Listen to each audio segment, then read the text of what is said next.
మన own photos or friends photos use చేసి మనం ఒక స్టిక్కర్స్ అయితే క్రియేట్ చేస్తుండే, అంటే స్టిక్కర్స్కి ఒక టెక్స్ట్ యాడ్ చేసి ఒక ఫనీ స్టిక్కర్స్ అయితే క్రియేట్ చేస్తుండే.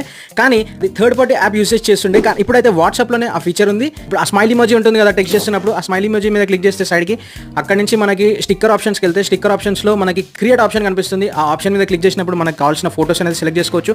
ఫోటో సెలెక్ట్ చేసుకుని వెంబడే మనకి టెక్స్ట్ ఆప్షన్ ఇస్తుంది. టెక్స్ట్ సెలెక్ట్ చేసుకోవచ్చు అండ్ కస్టమైజ్ చేసుకోవచ్చు, డిఫరెంట్ కలర్స్ యాడ్ చేసుకోవచ్చు. సెండ్ క్లిక్ చేస్తే అది మాత్రం డైరెక్ట్ వాళ్ళకి వెళ్ళిపోతుంది.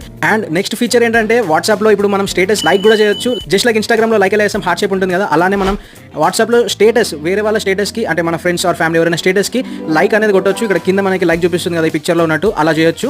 స్టేబుల్ అప్డేట్ అయితే రాలేదు ఇంకా, కానీ వస్తుంది త్వరలోనే. ఇది బీటా వర్షన్లో అయితే రన్ చేస్తున్నారు ప్రస్తుతానికి. అండ్ లాస్ట్ అప్డేట్ వచ్చేసి ఆటో బ్లాకింగ్ అనే ఒక ఫీచర్ అయితే తీసుకొస్తుంది. ఇది అన్నోన్ కాంటాక్ట్ నుంచి మనకి మెసేజెస్ అనేవి వస్తుంటాయి కదా, సో అవనేది ఒక లిమిటెడ్ నెంబర్ ఆఫ్ మెసేజెస్ వచ్చాక అది మనం రెస్పాండ్ కాకపోతే ఆటో బ్లాక్ చేస్తుందంట అది. సో ఈ ఫీచర్ కూడా బీటాలోనే ఉంది. Thank you for watching. Subscribe.